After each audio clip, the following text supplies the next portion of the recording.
C'est la revue de presse d'Europe 1. Bonjour Olivier Delagarde. Bonjour à vous. On va commencer, Olivier, avec la guerre des images. Oui, parce que ce qui se joue à Gaza est aussi une bataille de communication, Dimitri. La capture d'écran que vous découvrirez dans Libération notamment montre un couloir d'hôpital, des personnages assez flous semblent en emmener un autre par la force. Des images que Tsahal a présentées comme des preuves irréfutables de la présence du Hamas à l'hôpital Al-Shifa, raconte Nicolas Rouget, le correspondant du journal à Tel Aviv. Des images qu'il convient évidemment de manier avec la plus grande prudence, mais qui devraient alléger le poids qui pesait sur les épaules de l'état-major israélien, poursuit-il.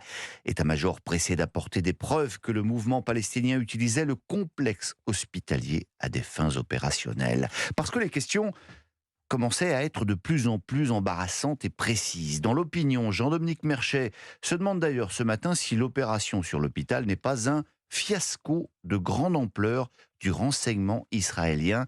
À l'évidence, écrit-il, c'est déjà une catastrophe médiatique dans l'opinion publique mondiale qui est en train de se retourner contre l'État hébreu, et de citer le quotidien israélien de droite, Jérusalem Post, qui reconnaît lui-même qu'il n'y a pas pour l'instant de preuves évidentes qu'Al-Shifa abrite un centre de commandement essentiel du Hamas.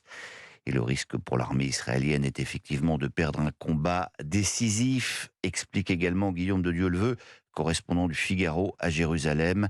Combat décisif sur ce front hautement symbolique. Des révélations à présent, Olivier, concernant le terroriste du lycée d'Arras. Oui, le Parisien aujourd'hui en France a recueilli des informations sur la détention de Mohamed Mogouchkov.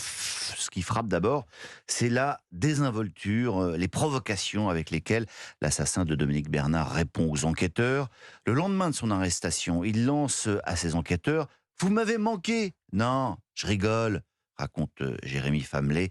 Ce qui ressort de ce récit, c'est aussi qu'il avait minutieusement planifié son acte, bien avant les derniers événements du Proche-Orient, qu'il aurait bénéficié de complexité.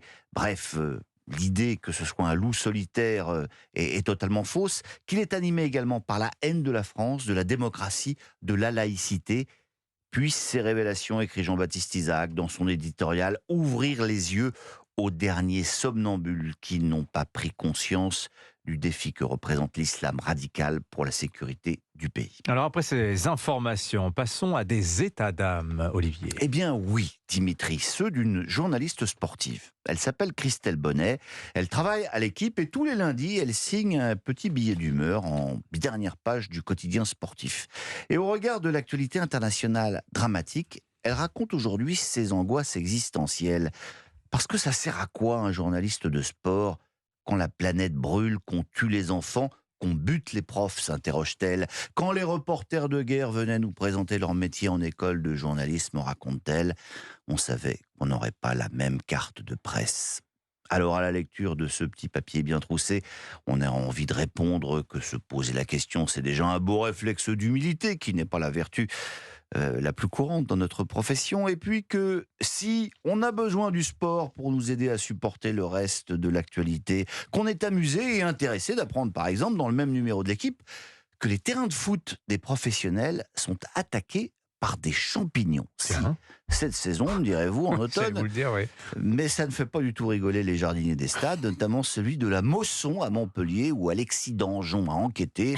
Le péricularia, c'est son petit nom, est apparu en 2016 et depuis, impossible de l'éradiquer. Il revient tous les ans et on peut tout à fait le comparer au Covid et ses variants, explique un spécialiste au journal. Mais sur la pelouse de Montpellier, il n'y a pas que des champignons qui sont de retour. Il y a aussi Bernard Laporte.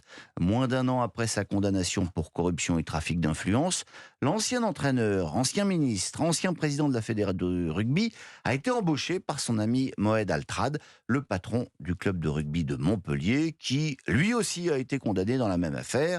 Alors même si a priori il n'y a pas dans cette embauche d'entorse à la loi, l'opération paraît tout de même, curieuse à beaucoup de monde. Dans le Midi Libre, Vincent Couture s'en ouvre prudemment au principal intéressé, auprès de qui il a obtenu une interview. Altrad Laporte, votre association, alors que vous avez été condamné à de la prison avec sursis, est durement commentée. Que répondez-vous ? Je ne réponds pas aux cons, déclare Laporte.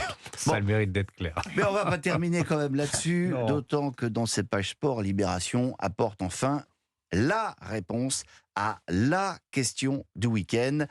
Pourquoi les joueurs de l'équipe de France de foot se sont-ils acharnés sur les pauvres Gibraltariens samedi? Je ne sais pas si on dit Gibraltariens. J'allais vous le demander si vous étiez sûr. Le gentilé de Gibraltar. Ce sont les joueurs de Gibraltar. 14-0, a priori, ça n'avait aucun sens face à des joueurs beaucoup plus faibles et pour un match sans enjeu.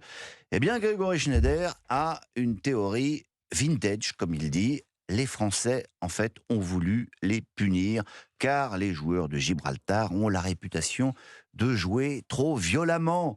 D'ailleurs, Warren Zaïre-Emery en a fait les frais. Du coup, pas de quartier. Et 14 buts plus tard, notre équipe de France de foot, sorte de police sportive, a ainsi fait rentrer Gibraltar au panthéon du ridicule, sorte de terminus des présomptueux et des casseurs de tibia.